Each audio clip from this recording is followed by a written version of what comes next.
Been a while. Yeah. How I you find doing, I find big us boy? talking more shit when we're away. Well, we belong to the class of people that talk shit best to each other's faces. Behind the back is just not fun. Nah, that's not our thing. No, I will Actually, never. behind the back, we are very compassionate about each other. That's what I know. Yeah, that's we get soft. I remember Devran coming to me is like, "Hey man, what is wrong with you?" I'm like, "What?" He's like, "Do you know what Aslan told me? What did he tell you? And you were a brown belt then. Apparently, you did something." And Alparslan looked at you from an inferior position and said, "So this is what a brown belt is like." He's like, that was you. That's your info. And I'm like, hey man, I wasn't even there. So I the just sent trash a talk, Jiu-Jitsu meme the to trash talk Alparslan to legacy lives on. It does. Let me start with you, Devon. How is the shoulder? How are you doing, dude? It's healing. It's not. It had better days, But what did you but do with it? so I dislocated No, no, no. I I broke my know you back. did that. I'm it. saying it, but you. Last time I saw you, you were thinking of having a Yeah, surgery. yeah. No, I didn't get surgery. I'm just doing physio, doing exercises, a lot of band work, weight work, How do you know it's gaining. healing? I'm assuming. Ah, I'm assuming the whiskey helps. So So you it did tear does. It your does. so you It did tear definitely your does. cervix. Forgetting about. I mean labrum. so I didn't what? So you did tear your cervix. I mean labrum. Yes, cervix labrum, cervix You and tore? labrum at the same time. Yeah, yeah. The labrum is torn. Is it like No, caught no, or it's not completely stranded? dislocated. I think there's like a cut in between, but Stranded. that's more than enough. Yeah. To be honest, it never felt like it's going to dislocate again. It doesn't feel like that off, but the joint is Hey, traumatized. So hey man, wait for me to be back. I'll help with the dislocation. thank you, sir. Appreciate it. A pleasure. Yeah. Okay. Good that it's getting better, man. Just you need to take care of it. Yeah. My father had the same problem. I don't know what happened to his shoulder that it was dislocated. For a long time, he was nagging about it, and then he started thinking of having a surgery. Then I was trying to tell him to not go for it, take care of it, do some work on it, go to a good physiotherapist. And then he did some sessions. He also, I think, did no stem cells was on his knee, but I think he did some PRP injections also, which I don't know if they are helpful at all. I had experience with PRP injections. They feel great the couple of days after you have the injections. The pain is gone.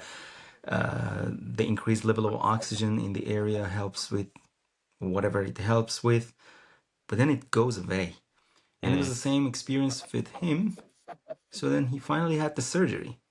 Surgery, they do not open the shoulder anymore. They just put some holes in your skin. They get in there and do whatever they do. So that's not a very heavy procedure. It's painful afterwards. But then this is the problem that I also read and heard about ACL surgeries. That doesn't fix. No. That doesn't fix actually, and it is almost this, you are going to get the same, almost the same result as doing good physiotherapy and taking care of it and getting on a good diet. uh I'm missing the diet part, but he's still nagging about it. Actually, he doesn't have that much pain that he had before, which I mm. think it's because after the surgery he was not able to put a lot of loads on it, on that shoulder, so he gave it a good rest. But like he's not happy with it Mm. also. I don't know. I think Schaub knows more about this, but I did not have a surgery on my ACL after it was in stranded. I did a lot of lifting to just help the muscles around it to get stronger for a year. And for almost a year, I had pain. And I was always thinking it's not going to go away. Mm. One of the other problems that I had at that period was that I was sleeping on the floor, which is terrible for a bad knee. And it's Why? gone now. It's gone. And it's almost better than my left knee now, Why is which it is, bad for your knee sleeping on the floor? I don't know again. I just read about it. My doctor told me don't sleep on the floor, and I was sleeping on the floor all the time at that period in my mom's house. And yeah, and I was feeling comfortable, but they say it's not good for you to sleep on the floor. So I your assume parents because don't like the you? floor You're is at your solid, parents' so your ass place? doesn't have any Yeah, my sticking points. parents made it very clear like 20 years ago. Like, you're staying with us? Sleep on the floor. Otherwise, the door is here. Yeah, otherwise, go find a hotel. Dude, I am sleeping in my stepbrother's room. He doesn't take it. I've told him and his mother several times, please, this is a young kid. He needs his room. He needs his privacy, but they just don't accept it. Although, Was like, that they keep him what? they gave his room to me because this is a 2-bedroom house that we're in now. I see. How old is he? He's 14. And he doesn't So need his bedroom. He needs that privacy. that's what I'm Nah, saying, man. You need no. privacy, man. Just Anyways, tell Otherwise, you, since we have another house, otherwise, it's pretty close. otherwise, shower times are gonna get longer than normal. I'm just just tell saying. your stepbrother from hour this to hour this, I'm not at home.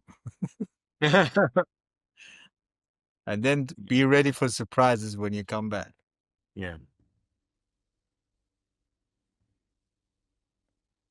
But I don't know, Shab, do you know anything about sleeping on the floor and bad things?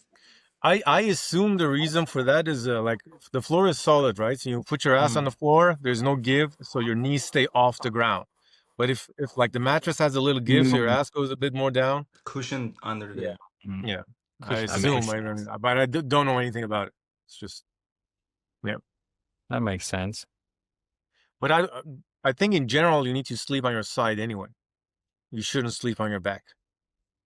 It's You should preferred, always- right? Especially the right Yeah. side, because the left is You the should hard sleep on your side. side, and when you sleep on your side, the challenge can be that your knees are too turned inwards, which can cause some abductor problems. For that, you can fix it with putting a pillow there. But Devon, are you in pain now? Like, do you have constant pain? He's in pain right now. looking at our Emotionally, faces. yes. Damn it. Physically, was no. was it not the same before the shoulder injury? It's multiplied Are you now. training? Mm, Why? I can't. You can't? I can't. My back is broken. You said it's not in pain. No, it's not, but it's not. It doesn't feel safe. There's At the same time? yeah. This I is mean, the I did first train. time. I did train for the first time yesterday. I did a couple rounds with the boys, but afterwards there was quite some pain in the evening. And they didn't give too much weight either.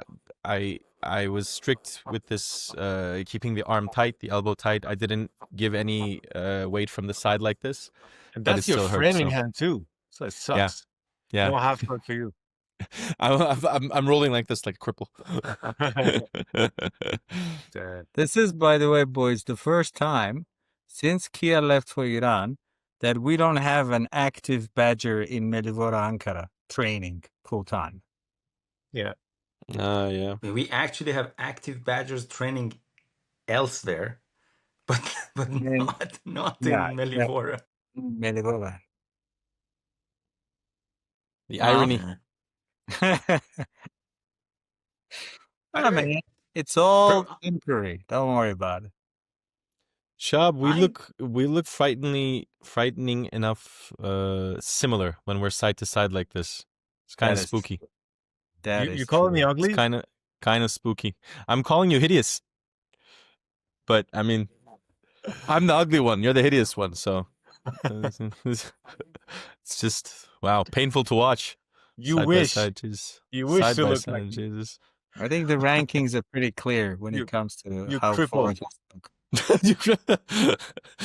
You can't even spot my crippleness from afar. Although I did see 3 digits in my weight. I Really? am officially, yes, I am officially Fuck. 100 kilos right Alright. now, gentlemen. Damn. I Shab, am a how fat much are slob you? right now. You've always were a fat slob, Wait, but Shab, now No, you're believe a me, I giant. never was fat. If Show, right now show I'm us your gut. fat, Here. Show us your gut. how no. much is Shab? I'm 93.8 as of this morning, I guess. Jesus Christ. Devran, you were 7 kilos or more When heavier was than sitting there? this. 2 months ago. So I I am was 93, 94 kilos when it happened. 93-ish. I think 93 and a half or something like that. I gained around like 6 kgs. that's terrible, man. You're not doing your injury any help by Nope. being inflamed. Nope. So I've been Well, what off is of it? testosterone for 2 What is the months reason? Is it and I like haven't gained weight. not training or just Well, bad not diet? training and eating basically, yeah. Emotional eating because of not training. Gotta get some dopamine in the system. Food comforting. Yes, Yeah. sir. Yeah. You Kia, gotta how many perfect kilos the are art you? of one-arm rolling. I'm 75. 75? I couldn't roll until last week. Actually, it just hurt while I was going over my shoulder as it is. It's just newly recovering.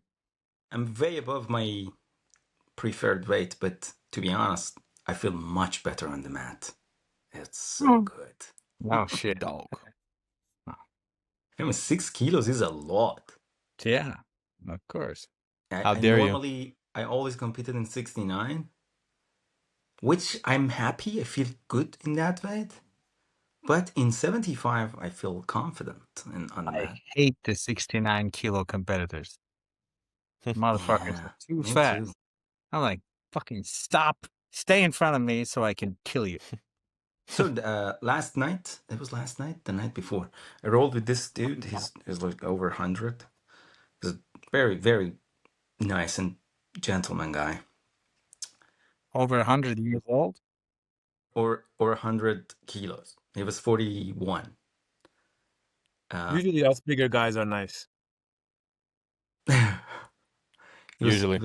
He was 41. He was a blue belt. That was easy. I submitted him several times. And he's not a bad blue belt actually. But then he told me, what is it? Are you purple or so no, I'm blue. I am blue. Just bluer than you. I'm very blue. I'm blue, dabba dee dabba die. But I You're just didn't not tell him bluer. that I got my belt in 2021. That he would be very pissed. Hey, man. Doesn't matter. Did you see that thing, Shop? Because we keep getting the same recommendations on Instagram. There's this guy that is marketing his design of Jiu-Jitsu belts. So it's a white belt. As it gets worn off, the Oh layer yes, I did underneath is see it. blue. That's awesome. I And loved then it. as he uses it, the white is becoming blue. And then the It's blue so belt awesome. has the purple underneath, and purple has brown underneath. And so the more you use it, like it's clear that the belt is like used and abused, but then the color that comes over time is the next belt color. I thought it I was thought that genius. was Yeah, it was brilliant. brilliant. Yeah. How does that work? So there is a like Just- the more it wears off, the more the fabric beneath it shows. So like when you the wash it and use it a surface lot, wears off, yeah, and the fabric beneath reveals the next color. yeah. Or it's It's just not very clear the at color. first. It's like a line here, a line there, but then over time it becomes Yeah. more evident. Like you can still it's a blue belt, but it has shades of purple in it. I just sent a meme, Elmar, to Aslan today.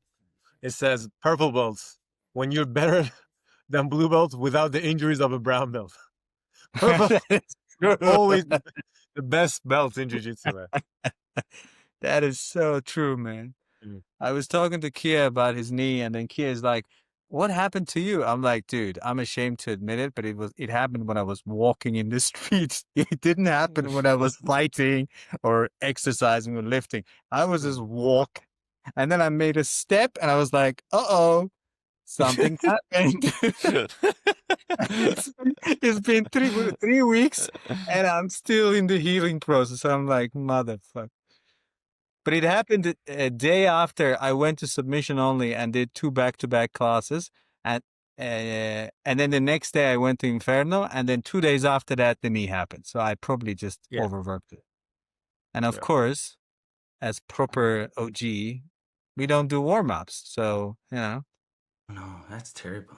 Of course not. I Yeah, don't do either. It's who the yeah. fuck does warm-ups? Here You people just do warm grab ups, a so I just you go just late. grab a white belt and sorry. then. Here people still do warm ups. They're running and everything, and they Oh see me my not god, doing it. that It's is like, do you so never warm annoying. up? I'm like, no. We kind of got our coach to drop warm ups altogether. Me and Elmar through some I deliberate refuse to be long associated term with it. planning. They don't do warm up here for the advanced class either. It's It's it's good, man. silly. It's like it's a I think it's I mean, silly. it's not a waste of time, but if you're smart, like the way we roll in our classes, we warm up. So you Yeah, don't need warm up for the class. no, Then you when you can. start rolling, you can go easy and then you warm up. That's right. Yeah.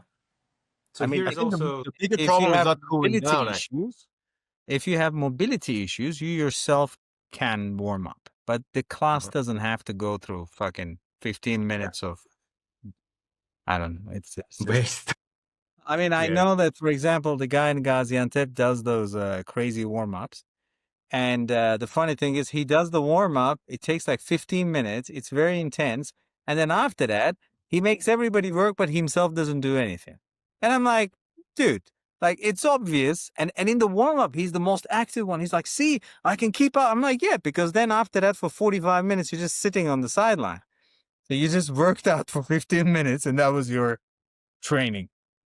But Dude, he's posting here long after the videos on rolls they YouTube. do bodybuilding. I'm But like, bro, that video that you sent, the back take was legit. which one? It's yeah, it's just, And I'm yeah. gonna try it next When time. when I show a move to the kids there, I'm like, so I And look at everyone is laughing. he shows something, and then I don't say this doesn't work. I say, let me show you something different. And then Wow. sometimes I see him low key showing shit that I showed. So now he shows that. And I'm like, yeah, it's okay. I don't mind that at all. As long as, it's not mixed up with all kind of As trickery. long as people are learning. I love when he's fully dressed for his routines. And it's something else, man. Anyway. So what else is going on? Uh, Not much, man. I was just I was checking the videos that we had this year. So this is going to be the 10th, by the way. I Really? recorded yeah, this is the 10. 10th. I recorded 12 podcasts this year. Bloody hell. For some reason, I thought this was like number 7 or something. No, actually, we have already have 8 episodes on How the many of Badgers. them with Shahab? How many of them is Shah? That's a good question. Just Probably statistic. two, man. Give me a ballpark. Shahab is typically present in 50% of the podcast or something like that. Like 1, Hey man, 50% of the time it works every time.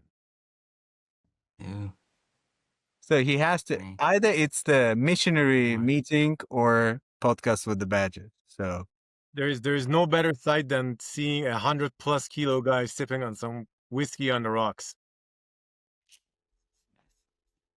makes you feel light, doesn't it? One After of the the rare. non-alcoholic fatty liver disease, you're gonna give yourself alcoholic fatty liver disease too? Probably. I like how based. Don't threaten me with a good time. But yeah, from one point on, I I think it was since the last podcast that we had, I could not manage to get my timing right anymore. I mean, that's very difficult. Either we did not have the same schedule to sit together and talk, or I was just not there mentally and also time wise to arrange a podcast. So there was no like specific number that I had in mind yet. 24 was there as a goal for the year, but recording 12, I mean, I remember the day that I said it, and Elmar was like, bro, 24 is very It ambitious. was a lot.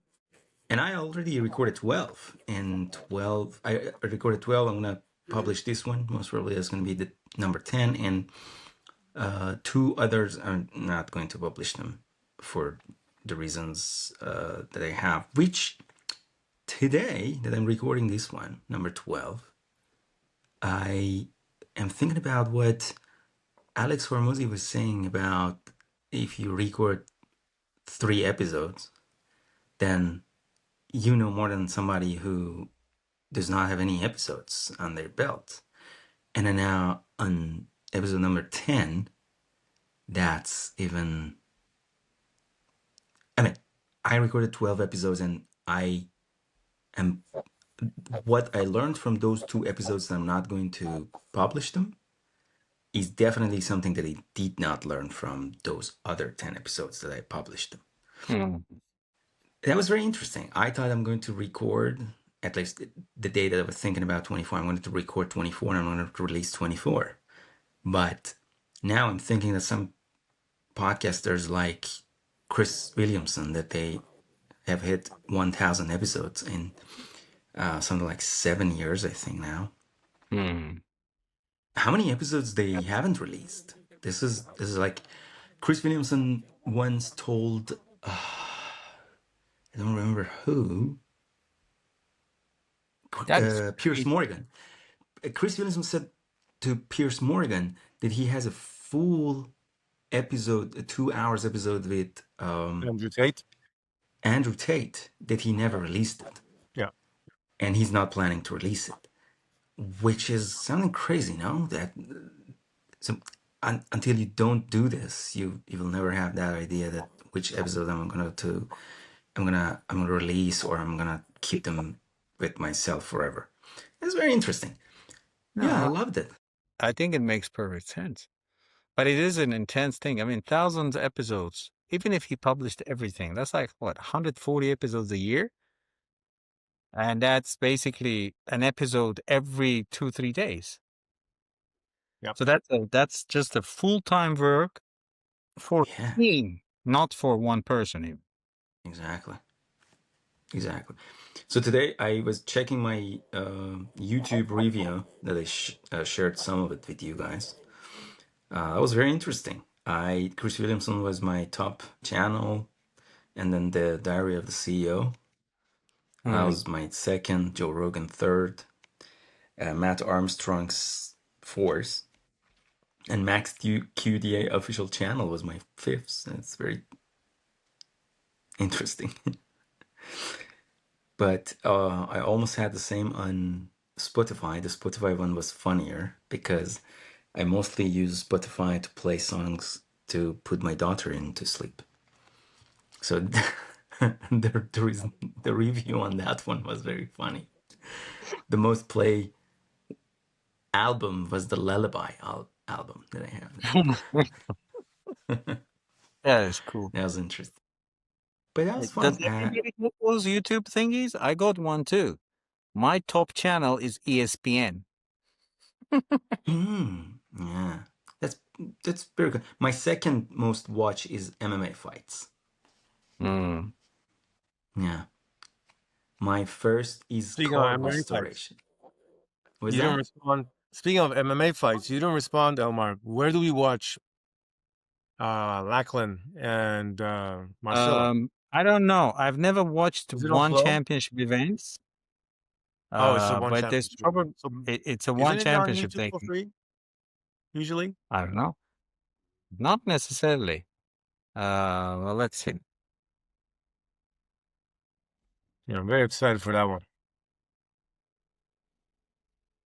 There is a ONE FC.com platform. It is a YouTube channel, yes, but is it free? I'm not sure.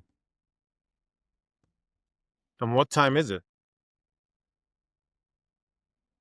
It's probably some messed up time given. Where is it happening though? This one, is it somewhere in Southeast Asia? No idea.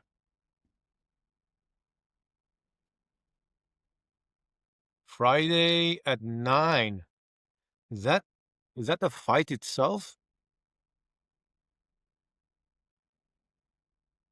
Bangkok, Thailand. December 5th, so it's tonight. Dude. What time is it in Thailand? So the weigh-ins were a day ago. It's tonight. Does it say? Wait, what So time? it's 1:30 in Bangkok now. So in 8 hours, One 8.5 flight. hours.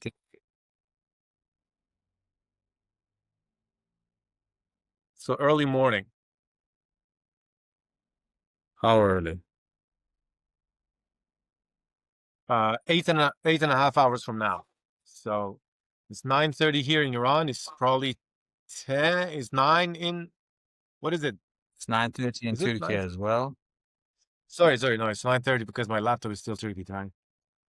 So it's 10 now. Yes, it's 10. Anyways, back to the podcast. We are on Very a excited. podcast.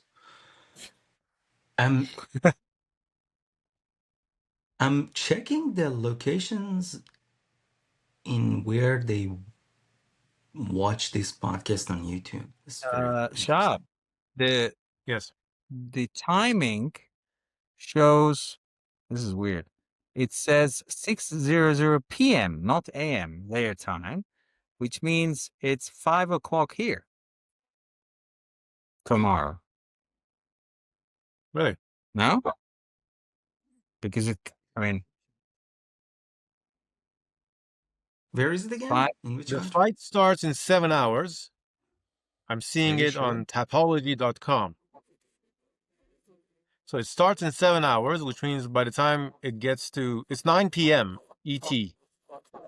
So Eastern time, 9 p.m. So it should be in 8.5 hours. It's in Bangkok. Or, yeah. But it's 9 p.m. Eastern time. 9 p.m. ET, my time. So But the 5:30 in time difference is Tehran, 4 hours. 6 a.m. in Turkey. Yeah. It's 4 hours. 6 a.m. Yeah. It sucks.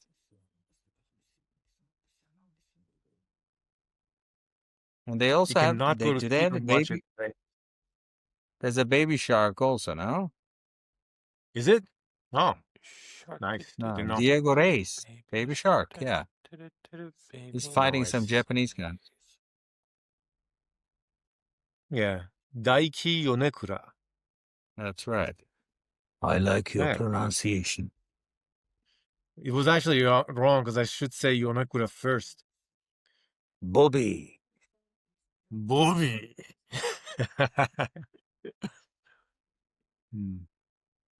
But the Good. I main seen him fight eat. is interesting. The MMA fight.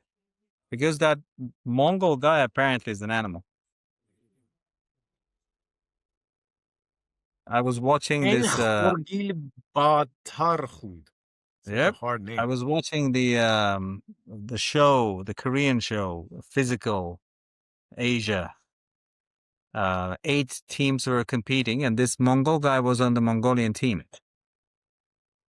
And he's small, but he's strong, man. He's strong, and he was holding his own in different competitions against much bigger guys, and his endurance is crazy.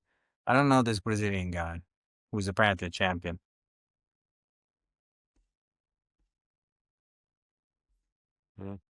Anyway, Kia, Yeah.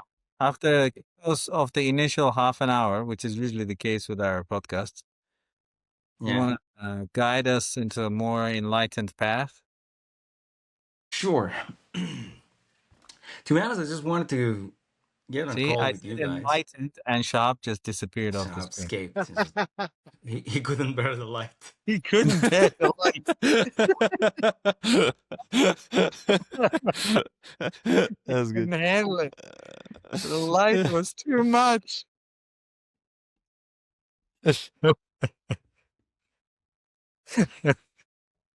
Uh, yeah, just I really wanted to get on another call with you guys. We could not record a recap on the third quarter this year, and which I think that's fine. I was constantly thinking about the reasons of why we couldn't, why I couldn't, what happened after the first half of the year that I slightly got off the track of my plans for the year. By the way, it wasn't like there was no plan. It was just the plan, the things that I could not foresee. Dude, technically, we're in 3 different countries. You could even say 4, because honestly, Gaziantep feels like another country. Isn't Syria. And look at the map. So it's tough to get 4 people from different places like that together. It is. It is hard. That's one of the hardships Plus, with we it, have Shop, so which is jumping between countries. It is very difficult to catch him in one place with no, good he was internet. deported. But then, as I said it before, I feel like this is making a great record and of what we are, what we think, and like I went and I checked the first episode that we released. This is gonna be funny in like a couple of years. We look back at it. It's gonna be, That's what is the most likely outcome. It's gonna be funny. yeah, right. It's gonna be fun. Exactly.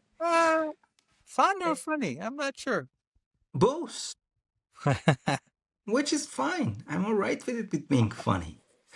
Uh, the other day, Simya shared with me her Spotify review, and her most listened podcast was the Unbroken podcast, and it was a proper wife. I was like, sure you are. Damn. Jenny. That is That's some very cool. And to extra. be honest, couple of times I listened to the podcast also. I mean, it's not like that this is what we are interested, but did that not bore me to death? I was like, I can listen to this. That's the whole point of our podcast. We enjoyed Yeah, sitting down and talking, and then we made it a podcast. So, exactly. One of the other things that I really, really still want to do is the book reviews. We did it once. That was amazing. I shared it with a couple of friends. They liked it. Then I read this book. I still have it on my. I really want to share my. I really enjoyed that book, by the way. Thank you for Oh, you recommending. did? You did read it? Yeah, I read it. It's an amazing Oh, book. tell me about it. Because I really enjoyed it. I am fascinated by this book. I And mean, maybe I'm exaggerating, but I loved it. I loved it, and I cannot me stop thinking about it. me personally, since my childhood, I've traveled so much, especially throughout my childhood. Uh, I've been in so many mixed cultures that it's very hard for me to actually understand certain cues, read certain people's gestures, understand their intentions most of the time, right? So, and I'm always out for these cues that this book talks about, and it's very difficult to dissect them sometimes. Ever since my childhood, I've always had trouble with this, because in some cultures some things are acceptable, in other cultures some other things are not, and things as very simple as just crossing your arms, crossing your legs, or sitting upright, sitting backwards, etc. Um, so for me, it was a very big eye opener, and I I'm very emotionally what's the word, vigilant to always Mhm. catch cues, right? Also, Mhm. because of my profession, I always try to catch the attention of the students and see if they're interested or not, or like they're listening or not, etc. Um, and this book really made me realize, especially my tone of voice that I want to work on.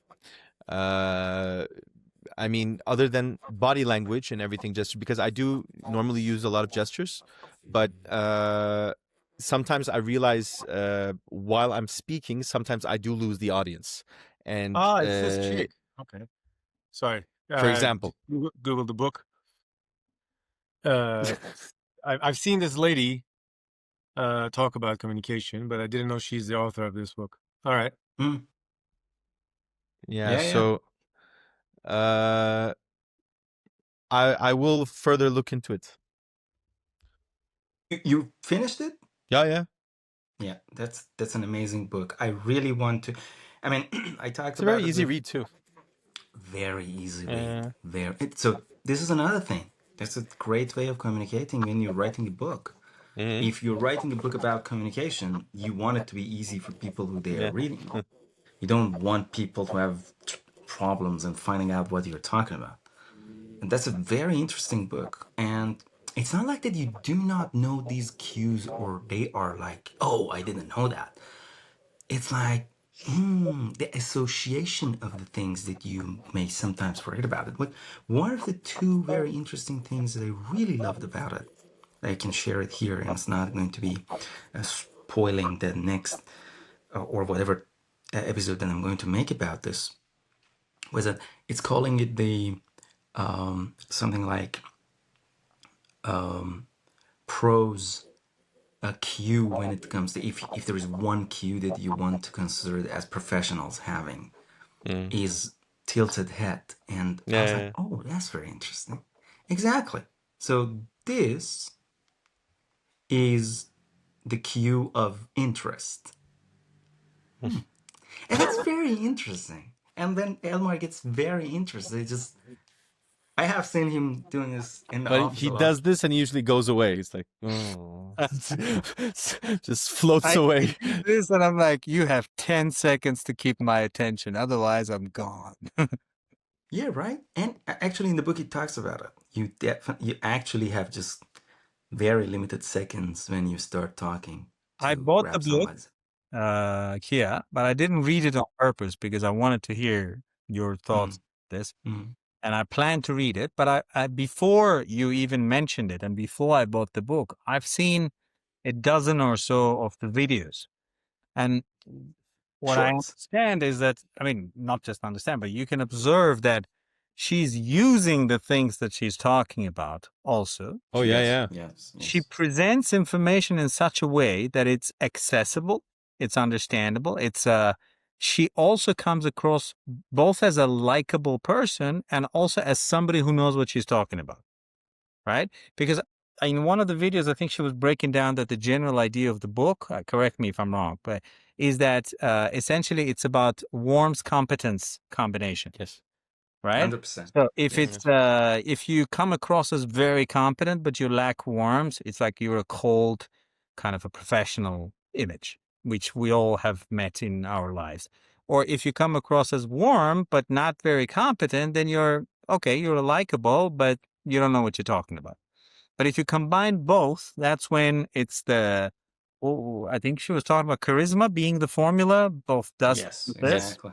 But of course, Exactly. there's Yes. gazillion specific details that she was talking about, the tone of voice or posture or hand positioning, leg positioning, and all of that. And it's fascinating. The only um, question I have, which I mean, I can ask you after also, but I actually have few questions about this. But my first thing, and this is what Devran was alluding to too, also, is this something that only works in the Western culture, or are the cues not consistent across cultures? So that would be No. my, as somebody who has, and we all have worked in different cultural environments with people from everywhere. That was my first reaction. Okay, so I can see how these things are typical for the Westerners and for people who interact with Westerners a lot, or people like us who have really grown up on Western culture, right? But I'm not sure if I go to Tokyo or to Thailand or to Iran or to somewhere in like, I don't know, Yemen, that it's also the same. Maybe some things are universal, but that was the interesting thing for me. It talks about it in the book, and it mentions it that not all the cues are universal. There you Like, very simply, the cue of saying no is not the go. same in all Yeah. countries. Ah. So, That is hilarious. The yeah, Syrians do this. yeah, right? And I So was it's like, very simple. dude, my first day in Damascus, I go to buy bread. I go to a shop, it's evening. I find one shop that is open and I see brother. I'm like, do you have bread? And he's like, I'm like, so yes or no? And he's like, I'm like, do you have fucking bread? Or I Is that a go to yes or shop. a no? Guy's like, I, I'm so no, we don't confused. have. I'm like, what is happening in this place? It took me a second to realize that's what they were doing for a no. What was the second question? About what? About the book. Yes. No, I have a few, but you go through. But Okay. I want to Yeah. listen, so maybe you will have answered all of them. So Okay. Amazing. Yeah, I definitely would want to do that. And with many other books, one of the books that I really enjoyed reading in my life, and I read it again this year, was Peak. yeah, Oh, And it's a good book. that book is also classic. classic. The The other other book that I one, read again this year was Young Range. Range is a great book. These One young books are kid in amazing. Inferno asked me for advice for some reason out of the blue. We sparred a couple times. We talked a little bit, and then he said, "For somebody who's trying to learn, what would you recommend for me to read?" And I told him to read The Peak, and I told him to read Make It Stick. And I said, if you Mm. read these two, there's really nothing else you need to read. Everything else is basically repetitive of the stuff that you will find here. If it's good and if it's not good, if they don't talk about the stuff in these two books, then don't read it. It's not worth it. And he went and immediately bought and sent me a message a couple of weeks later that he was in Peak and it was amazing. And I was like, hey, man, enjoy. It did kick his Yeah, that ass. was your advice. I also read it because you told us to read it. Yeah, Oh, Peak is Peak very is good. Right, but brilliant. Yep. I I didn't enjoy. read Range, by the way. oh, I haven't read Range yet. It's a good book. Yeah. I don't know Solid. about you because you have been specialized in one thing in your life Ah, for a ah, ah, long time. I disagree. Yes. However, he is actually an example of range. If you Mm, dig a little bit into Devran's background, life, what he's been dealing with, what he's gone from what to what to what, um, I mean, you can see how different experiences would make him good at what he does now. I mean, the point is, I would rather say that Devran is an example of a non-linear path to finding his passion. Um, I mean, the most obvious example there was Roger Federer. I was blown away when I read that because I thought, like any amazing world class superstar, phenomenal athlete, he must have started at like 5 years old and just stuck to tennis. Turns out, no. This dude started tennis late and has tried all kinds of other things, and yes. apparently that's basically what the best performers go through. It's not necessarily a linear thing. And if you But you know, dig Elma, into recently, yeah, sorry, no, no. If you dig the, into some world class athletes, that's what you actually realize. You realize that they're not coming from one background. Like Mozart is the famous example that is thrown around as a counter argument against range. But the truth is, if you actually see what Mozart grew up with, he worked on several different musical instruments since he was a child. So there was a range, but within a domain of music. He had world-class instructor at home. His father was the best coach in the country, just so happened. He had an older sibling that was better at everything, and so there was always the competitive environment of catching up. But in terms of range, it was the fact that since very childhood, his father didn't just say, "Okay, you do, piano or the version of piano that exists at the time, or just fine." No, he did like bunch of different instruments, and each one has a very different way of functioning, and that was what made him what he became. It's just we don't see that part because by the time the first mention of Mozart comes in, he's like 10, 12, 14, he's an amazing performer. But he had those 10 years from like 3 years old to his teenage years where he sampled anything and everything that was available to his father, which was a lot. You So know, that the reason that this book came to me again this year, and now that I'm connecting the dots these days, as Alex Hormozy says, you only can connect the dots backwards. So, so these days I'm deeply working on predicting models assisted by AI. And the more I read, the more I understand that soon specialization is going to be something that is not for human anymore. You need a wide range of skills to Mhm. use tools that they are specialized in things to get to what you want. And when I read Range in 2023 for the first time, I think, 2022 for the first time, it was like a relief to me. I have been working and studying in many, many different areas since I was 18. And it's 20 years now, plus. And I was always thinking that there is an issue that I do not stick with one, and I constantly move from this to the other thing. Because in my case, it's not like jumping from one branch to another. I just turn from one direction to totally opposite direction and go other way. Like the way that I left my PhD in polymer science and technology and I started working for the Can I tell you UNHCR. something? It's not just you are thinking that. Everybody's telling you that. Everybody around you is telling you that you need to focus on one thing.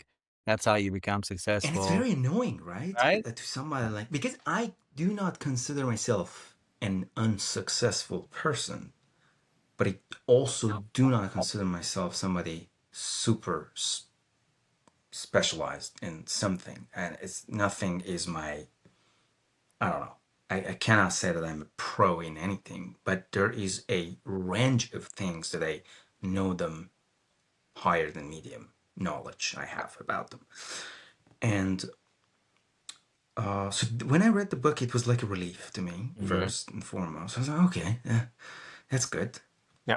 And then this year I'm working on this topic, and I was listening to Joe Rogan podcast with Brett Weinstein, and he's talking about AI. This year I was reading this paper predicting irregular migration. This is written with SWP research paper. It is with German Institute for International and Security Affairs. And it's talking about AIs that they are going to be capable of predicting migration, maybe. Huh.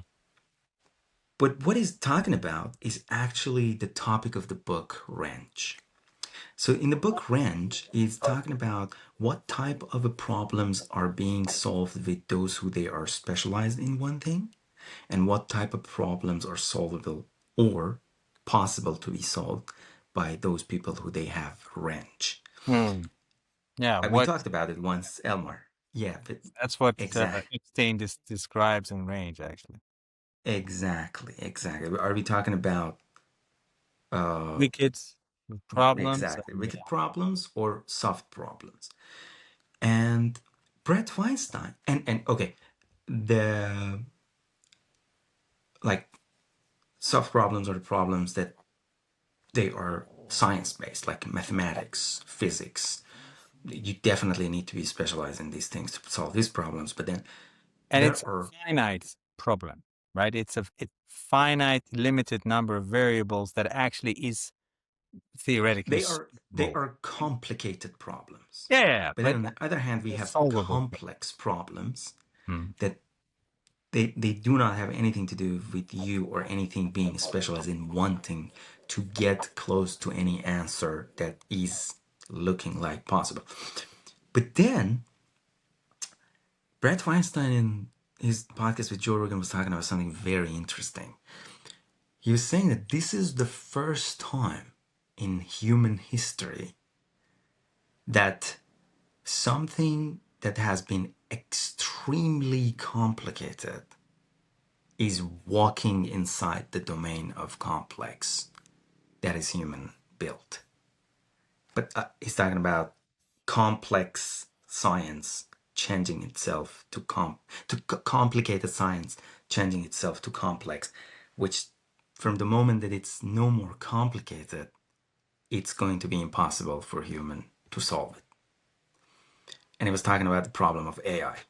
And he was saying that the problem with that is that we don't know it's gonna transition from complex to from complicated to complex, or it has, even if it has already transitioned. Okay, long story short, the book Range was the first time that I was introduced to the topic of complicated and complex, and it was very interesting to me. I also wrote an article about it this year, which I really liked. It's complicated is not complex. That was the article that I wrote, and yeah, that was a great book. So books definitely were a part of our year, like every other years, and also I wanted to talk about the quality of this year. It's very wide, but I had many good days and I had far more bad days. I think I would call them bad days this year. And by bad, I mean I am very much challenged by the new problems in my life that I need to solve. And every day is a new start. Like the huge number of things that they change in my life, and I need to take care of them, and then going through them day after day. And one of the things that I've been thinking about parenthood, this is going to be, I don't know, interesting or not for Elmar, was that I have been working and developing myself for the last 20 years after I left home, basically.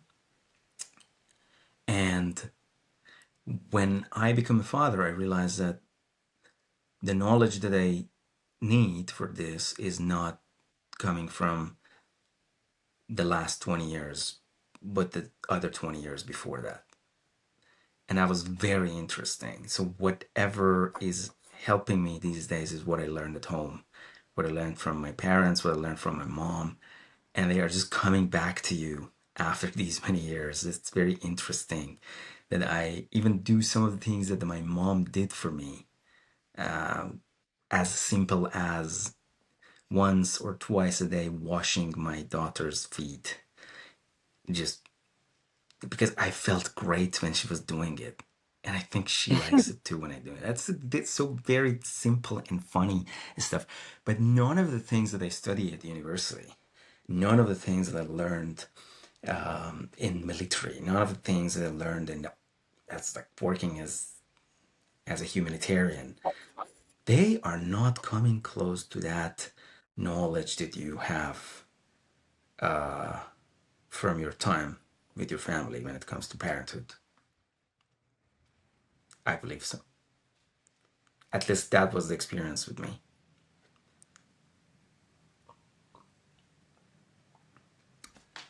Mic drop. I don't know, man. I feel like maybe you're making it very kind of domain specific. I mean, obviously, what you learn in the university or at work or in military are very specific things. Not everything is applicable, but the sense of responsibility, for example, the idea that you're planning multiple things and there is a human being in the house that doesn't care about your schedule and literally can, at a whim, make you rearrange everything. I mean, there are certain things, your adaptability, your sense of accountability, things like that are not the things that you learn in the first 20 years of your life. This is I mean, your practical skills of how to take care of another human being, sure. But it's a mix, I find. And I'll be honest with you. My impression is mixed because I feel like the skills and the approach that I had for the first child is wildly different from the approach that I have for the second, third, fourth. Um, it just Why changes. is that? Why is that? You change, you age, you're a different person, you have different experiences. It's not going to be the same. It's not. So if you have your second child, for example, that's I read somewhere that the first child is important because it teaches you how parenting should be done, and the second child is important because it teaches you that everything you learned with the first child is useless. Um, and then everything, because it's a different person. Everything is different. So you had a great schedule, now the schedule doesn't work, or you're used to a mess. Now all of a sudden your child is sleeping the night, and it's But just you gonna know, be I'm not mixed. talking about the managing part of it. You mean specific I'm talking things you about the do? ability of loving and being passionate and having feelings.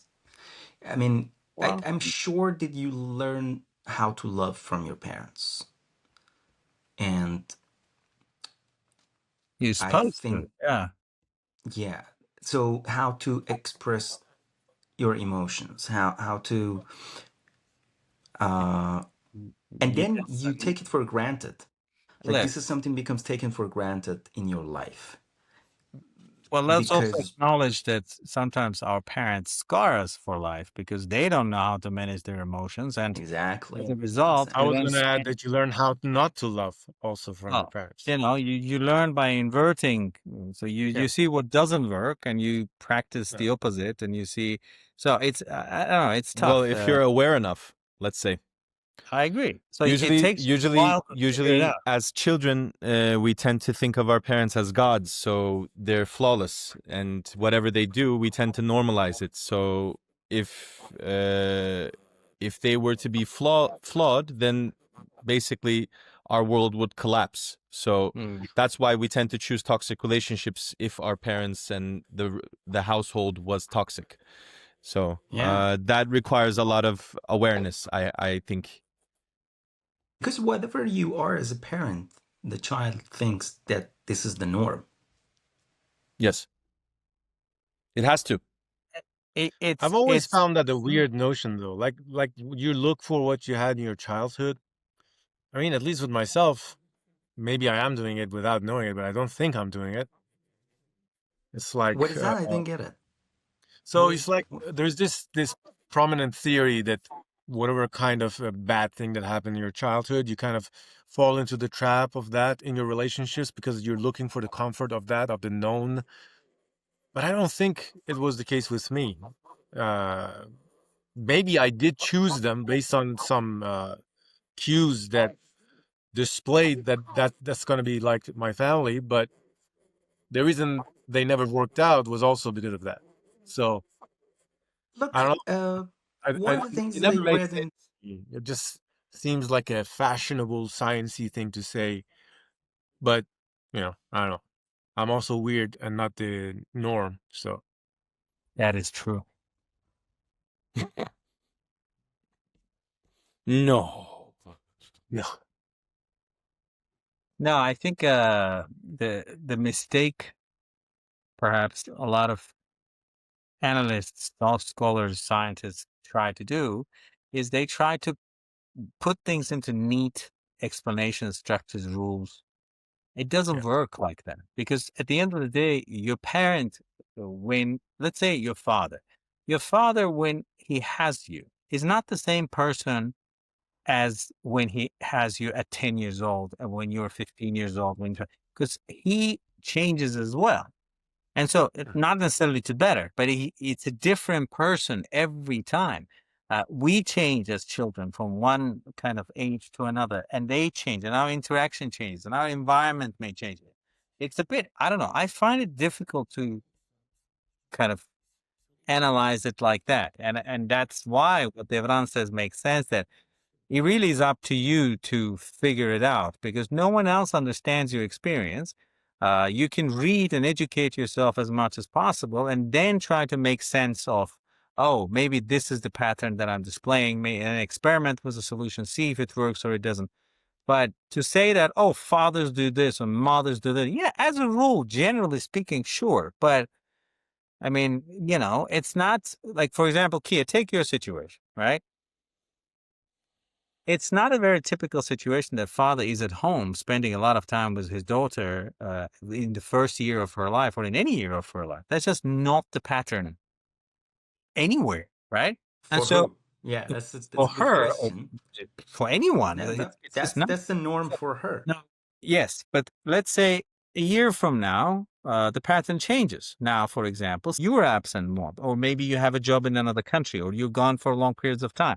So these patterns start working in a weird way. So, for instance, let's say when my two older boys, they grew up not seeing much of me, right? Because I was always away from the country. But then for several years in their teenage years, they actually lived with me. So a very different pattern now. Now they get to see me in day to day because when you see your parent only a few weeks a year, you idolize, you remember those moments as perfect moments or whatever. And you actually, both parties put a lot of effort into making those moments special. Now it's every day. So how is that going to work out? Better, worse, different, whatever. So I don't know. I just find it a bit suspect when we oversimplify these things. It doesn't always work like that. I'm sure some people can say these are two patterns from my father or mother and what that have affected me this way or that way. Fair enough. I'm not saying it doesn't happen. It's just it's not always the case. I Yeah, don't think so that they and said such a thing. another very hard truth to realize is so we tend to sometimes neglect the things that are taught to us that we have accepted as defaults, right? So our belief systems. Imagine you've lived your entire life the way you have, and you realize you kind of realize, right? There's a question in the back of your head that the reason why you made all these choices, your job, your relationship, your family, your friends, everything, is in accordance to what you've seen as a child. So it has somehow shaped you and guided you through that path. And it had a very, very big effect on your decision making because you believe that it's your belief. However, it's not. Now, would it be harder to accept the fact that you lived your life based on someone else's beliefs and the things that you've been taught? Or would it be easier to just accept, okay, I could have lived my life differently, but I chose to live like this? I mean, I think that's also a very hard truth to swallow after 60 years. I mean, So I I'm going at this because Shab mentioned said like he doesn't think that it's because of his childhood or his parents or whatever influenced him, right? no, it can be. It can be. Yeah, But at the end of the day, I think there's I mean, you, if you can maintain a balance between what you think has influenced your thinking, what patterns of other people have crept into your behavior, and what really are your choices, fine. But I feel like it's more empowering to think of these things as these are my choices, as opposed yeah. to, oh, this is something I'm carrying since my childhood, and which may very well be, but do you not notice? Do you choose to deal or not to deal with those things and so on? I find that it is healthier to put the responsibility on yourself, right? Even if you're subconsciously I'm not still saying not carrying. taking responsibility, by the way. I'm not saying not taking responsibility for your actions or your decisions. No, but it's some people, when they It's a difference of talk about this, responsibility and blame. So you are responsible, but you don't just there's over a lot blame of yourself. people you talk to in their 20s, in their 30s, and the only angle through which they see their problems and traumas and shortcomings and mistakes is Is their my parents. parents' influence Yeah. and my No. environment and this, and there's nothing where they're saying, no, I have come from a shitty environment and shitty parenthood. Sure, however, this is how I'm dealing with it.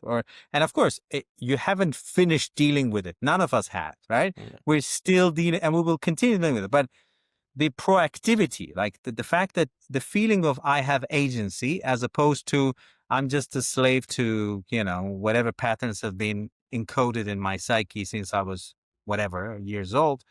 And this is what, I mean, in my conversations with Aslan and Hakan, I always try to tell them, no matter what you see from me and your mother, you're your own man, you're your own man, you have to decide. But every time you decide to follow my example, that's the key. You decide to follow my example. Like, it's almost like I try to encode in them that it's their decision. Even when I see them doing something that is so carbon copy of me that I'm like, I can't believe that's it's like it's so much of me, right? But I think it's important that they see it through the angle of their own decisions and take responsibility for it. Because frankly, I see more problems when it goes the other way. You know? Them taking responsibility is one thing, but if you're able to realize your patterns and the reason why you're thinking the way you're thinking, then you can actually conquer whatever that is. For example, me, Or choose when not to conquer, right? yeah, I mean, that's up to you, yes. But for example, for me, it's a dysfunction. When I try to read people, understand what they're trying to communicate to me, when their gestures, when their physical language is not communicating what they're saying, and I'm not able to read them, then that's annoying for me, right? So I have trouble in my daily life just communicating with people. And when I realized why this is, instead of just simply blaming myself, like I'm not enough or I'm not smart enough or whatever the case is, when I realized that feeling that constantly connects to me, then I'm able to understand that pattern. I'm like, oh, okay, this is it. Right? Just like when you understand, when you see ADHD, for example, in yourself, when you understand what your dysfunction is, you can work around it. Exactly. Exactly. That was my Yeah. point too. So it's not what I was saying was that uh I don't see falling into the same patterns. I definitely believe that you are very affected by the environment that you grew up in, especially your parents. But it can go in either way. Like you can see a behavior, not like it, and choose not to do it, or you can be the hurt people type of person. And coming back to the blame part, exactly, I agree. When you understand something and you can explain vividly, oh, this is why it happened, it You kind stop of blaming. does something magical. It just Yeah. brings it out and makes it a something that you're tackling with your prefrontal cortex now Hmm. instead of your animal parts. So I think that helps a lot. And it's just being able to explain what happened, even if it's not your dysfunction, even if it's your parents' dysfunction. You say, so my father has a dysfunction. That is why he does this annoying thing or whatever that hurts me, that makes me feel like this and this and that. Hmm. And then when you understand that dysfunction, you understand that there's not malice behind it, and you start to come with empathy, and it helps in a way. I'm kind of going over loops here, but No, I no, hope you no. get that. It's clear. You're basically saying that awareness has to precede agency, right? In Hmm. reality, of course, it's more complicated than that. You have agency throughout your life. Even as a 5-year-old, you have agency, and your awareness changes. It's not a fact that you will have more awareness at 40 that you had at 30. It evolves, it changes. You realize that what you thought was, I understood my father at 30-year-old, you understand it better now that you didn't actually understand. You know what I'm saying? Like, Yeah. so it's never a linear path. It's always an evolution of what you think and analyze and understand. Yeah. I think there's another layer to this where, so let's say what Devran, you're describing, and you touched upon this a couple of times. I've seen you actually, what you mentioned, I think you called it being vigilant or of the people around you. Emotionally vigilant. You are, in fact, if you ask me, hyper vigilant in the sense that Yeah, I am. sometimes you pay attention to things that I'll be like, what? Who cares? Right. Yeah. So I've told you, I mean, we've had this conversation about certain scenarios where, like, do you think I did this and it was too much? I'm like, nobody gets, like, you're the only person who's concentrating on that. Right. So then the question becomes for you, A, where is this coming from? And then B, what am I going to do about it? Kind of a thing. Right. So there's a sequence of thoughts. But then to go Just back be a to what dick you like Omar. Sorry. works, man. It works. And then to go back to what you said, Chop, it's so if you reach a point where you can empathize with the way, let's say, a father behaves that hurts you, or he doesn't even realize it hurts you. But you also have to understand that, number one, it's not just your father, right? There's a million people, different Yeah. variables throughout life. And number two, not everybody means well. There are, in fact, plenty of people, including in families, that don't mean well at all. Yeah. So then, for me, the agency part is important, not only because you're choosing how to deal with these things, but you also, I'm connecting it to stoicism. You have to also accept the reality that some people are assholes. Some people Yeah. are just, incompetent, lazy, uninterested, angry, whatever the combination of the traits can be. And then it becomes upon you to not necessarily even try to understand, because some behaviors are impossible to understand. I mean, how do you understand an Israeli soldier who shoots a child as a sniper target practice? We can't relate to that, right? There's no framework in my mind But that it's can be that. very important to understand that type of personality traits to be able to notice it and get away from it. But So the thing if is, it's your parents that have that to the degree that it's malicious, you can have different ways of tackling it. But your parents are your parents. You can't choose anyone else. So you're stuck with them for the rest of your life. You don't really have to stick with them, but you get my point. But the things you learn from them, you can use in real life. Like, let's say somebody has a narcissistic tendency. So you understand the patterns and what happens and the targets of blame and whatever and whatever. And if you notice the pattern, you're not doomed to live the same roller coaster of emotions that you did as a child. And the thing that it does when you understand it in your parents and you have empathy is to understand that this was a dysfunction on their part, because for some whatever fucked up reason we think, oh, something is wrong with me that this happened, that like my father did this or my mother did this or this person didn't love me, that person didn't love me, or no, maybe it's no. not all of us, maybe it's some specific people. If But you've understood understanding and the dealt with problem the kind of issue, you puts it know out that. of you.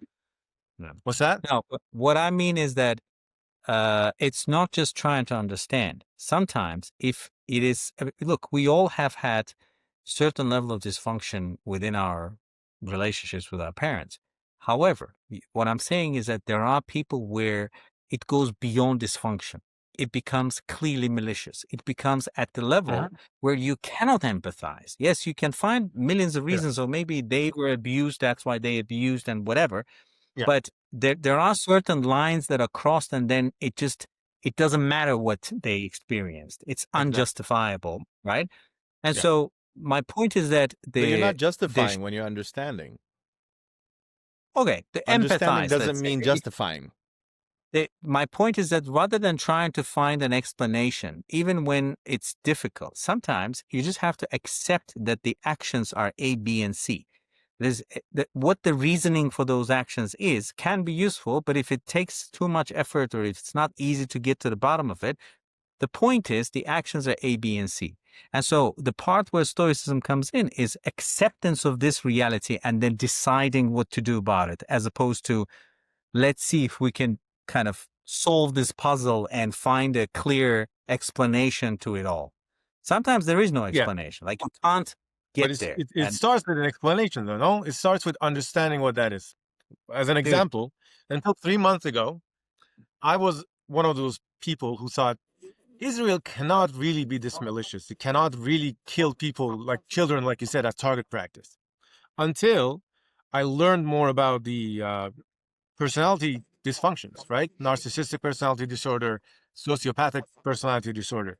And when you understand that people with sociopathic personality disorder, one, cannot change, second, have a different type of brain. And the problem with movies is like they romanticize this kind of person who is usually very charismatic and can be saved by love, right? This is what we all want to believe. But you understand that this is not possible. And then you understand that, okay, so this is possible. And what does a sociopath do or a narcissist do? They gaslight, they lie, they hurt on purpose. And then you get a different view of the world. So you understand, oh, okay, I've been very naive. So now you can understand patterns and behaviors better and use them in your stoic judgment when you want to use your judgment to do something, but stay from these people or understand these people to kind of be able to battle it. well, sometimes love cannot fix things, but the maths can. Yeah. Give those personalities to me for a few sessions, and then certain change will occur in them, possibly a I physical don't think so. change. Like, Yeah, that's good. Yeah, snap some heels and shit. That's a, but yeah, no, I mean, I understand. Virtually anything can be explained one way or another, right? My point is that in real lives that we have, seeking explanation for every fucked up behavior is is a lot of energy and time. You know what I'm saying? So sometimes it's like I see Kia sometimes does it. He just fucking constructs a wall between him and the person that displays certain behavior that he finds unacceptable. He doesn't go to full lengths of trying to empathize and find an explanation and to really understand. There is no need for that. You've crossed the line. I'm not willing to engage at this point. We are over by moving on, right? So my point is that by recognizing that certain behaviors will happen and you cannot always, I mean, what you say about the movies that somebody can be transformed, no, hmm I think we all are mature enough to understand that most things don't change, actually. And so it's a matter of a judgment. When do you draw that line? And when do you actually say, you know what? I think we've had enough. I think I'm going to draw the line here. And for everybody's sanity and for mine, most of all, which is the only one I'm responsible for, I'm just going to stop engaging and I'm going to pursue action somewhere else. And it can be even parents. Like the fact that they're your parents, of course, makes them uniquely qualified to influence you more than other people, at least throughout your childhood. But it doesn't mean that you're under any obligation to engage them if they are displaying consistently fucked up behaviors. And I yeah. say fucked up on purpose because I'm avoiding scientific explanation for this, but we all kind of explicitly understand what I'm talking about. And again, no matter what our parents have done, that is nothing compared to the kind of things that do happen to kids in real world from the side of their parents. I mean, three of us have worked for United Nations. You've seen the circumstances that I'm talking about. And, even if Devran hasn't, he's come across, sometimes I wish this program, Müge Anlı, I'm like, I can't believe these people are real. It looks I know. staged. Like, I feel I like know. there's no way this is real. And it is real. And I'm looking at it, I'm like, there are people who actually do this and they do that. That actually is a reality, which we don't experience, which is why sometimes we overanalyze the behaviors of our parents and it's like, oh, but this was a problem and that was a problem. And then when you just step away and put a bit of a perspective into it, you understand, oh, well, maybe it's not that horrible. You know, I mean, maybe I Yeah. shouldn't over dramatize the impact it had on me and that it has taken the agency away from me or anything like that. No, it hasn't. I You think know, it's given understanding it has given me a lot of agencies, and it has made me able not to be hurt anymore by it. And I now you see, I that never doesn't mean that. understood so Mhm. a lot of behaviors of my father, for example, right? And I just chose to accept that this is who he is and this is how he is. I will Yeah, choose not to be like that, right?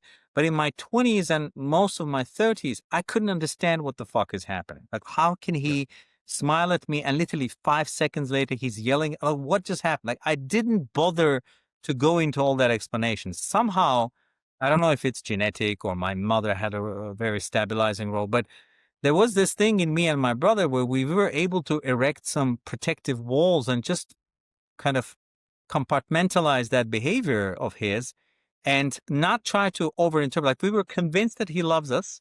And then, and the time that he did something weird and strange and weird, and only then in my 30s, late 30s, I was like, wait, he had this condition and that physical condition, which significantly constrained his emotional regulation. So he just couldn't control. Like he would snap at a dime, yeah, on a dime, and everybody was like, "How is this happening?" And my brother and I were like, "Ah, it's just him." Like it was easier for us in the lack of a rational explanation to just say, "That's the world we live in." Moving on. You know what I'm saying? yeah, So sometimes when we overemphasize the explanation part, we forget that you got to move on. And so if you're stuck at the explanation point for too long, because let's face it, we're not mature enough when we're 20 something to analyze our parents. We're not. It yeah, takes a lifetime of experience to get up to a point, or maybe even takes becoming a parent sometimes in some people, to get to a point where you're like, huh, now I understand, right? And so you can't sit and wait for that. We all, I mean, everybody, nobody is sitting and waiting really. People are acting. But if you're acting, carrying that burden consistently, my point is sometimes you just have to draw the line and drop that bag and say, you know what, I'll come back to it later. Maybe we'll figure it out. But for now, I know this is not a behavior I'm going to replicate. So one thing that I work on consistently in the last 10 years almost is handling anger. I realize that I have that thing too now where I am very, I mean, like, it will be surprising when I say this, but I tend to snap extremely quickly. And I'm aware of that because I've grown seeing that in my father. And later on, we understood that it was a number of things, but particularly diabetes that was affecting him. And so now I have an explanation, but I don't use it as a justification. Oh, I'm just like this because of this condition. No, now I have to work on constantly detecting that behavior when it happens. I speak to people around me that, look, if you see me go into that mode, make sure I'm checked. Like you tell me that, whoa, whoa, hold on a second, what is wrong? And the second I'm asked that question, I'm actually like, I'm like, okay, hold on a second. Why am I getting mad over this issue? And sometimes I check myself, sometimes other people check me. But the issue is, I don't need to go and overanalyze my father to recognize that I have a real problem, regardless of is this a physical reason? Is this the childhood trauma? Is this my environment and stressful work? Whatever the fuck. You have a behavior that you need to work on. So just focus on that first and make sure that the action is not sacrificed because you're working on the explanation part. Do you see what I'm saying? Like there has to be a balance of things. So too much in one direction may be a bit of an issue. I think I agree. here we went for an hour and a half analyzing our parents. Imagine that. No. What an unscheduled Yeah. topic. I mean, it is actually written among topics that I wanted to talk about it with you guys. And um, basically, what started this talk was me simply saying that what I believe I am operating on as a father now is the knowledge that I gained in the first 20 years Mm. of my life rather than second 20 years of my life. And I believe it's that so. And I believe the things that you guys said are also correct. And one of the things that I had been accused by ChatGPT to is that I see much and I feel even more. And Tell I that have the dumbass to chance. piss off. He doesn't know shit. It's, it was all right. Hey man, tell that dumbass to watch Terminator 2. So that will be basically an implicit threat. If you piss us off, we will defeat you eventually. Wait, what For are you all trying to the say? AIs Is listening and recording this, I have Exactly. nothing to do with this. I don't know I this have man. nothing. I don't This know these I never gentlemen. love you liked this I old guys. don't. man. I don't know these gentlemen. When humanity is Especially take enslaved, the bald one, please remember the I other didn't. bald one. Hey man, Hey I man, will who wait do you for think you. they're gonna take? The 100-kilo fat one or I'm the heavy. 90? Why would they take me? It's more difficult to carry me. You More produce human more fuel. flesh energy to for him. use. They Have don't you seen eat. They're Matrix? AI. Dude, AI uses They'll fuckloads of find energy. some use. You're not that useless. Give yourself more credit than that. Bro, no. I'm basically a fat blob. You have a lot of muscle. You're more useful. Gentlemen, Admar is very sweet. He has diabetes. Kia has very good smelling hair. You all are worth more. as a minimum, we're gonna be used as human batteries. Yeah, exactly. Rewatch Matrix if you have to. But that time is coming. Yeah, For shizzle. yeah. Shab, look what I got recently. It's literally arrived today.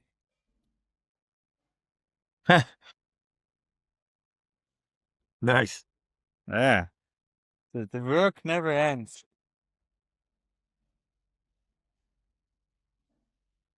By the way, anybody read any Chase Hughes books?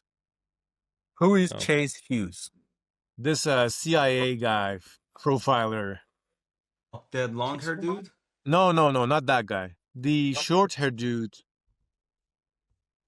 who speaks in a very low voice. Just Google him. I started reading one of his books and I just find it so hard to read. I don't know if it's because it's an old book. I tried to go chronologically. Which one? Have you? Okay, I see. I know this guy. So have Back in you? 2020? Let me ask you this: Have 2017. you seen him speak first, and then you decided to look up the book? Yes. Okay. So it actually is quite common. Some people who speak well write horribly. Yeah. Yeah, give I the mean, example of Jordan Peterson. he's actually not the worst. Not I mean, bad. for me, No, he doesn't Simon. write that bad. No, Simon Sinek was a speaker. I watch his videos. I'm like, this makes perfect sense. Then I read his book, like, what kind of shallow, dumbass thing is this? The contrast was amazing. But almost any person who even writes well usually speaks better.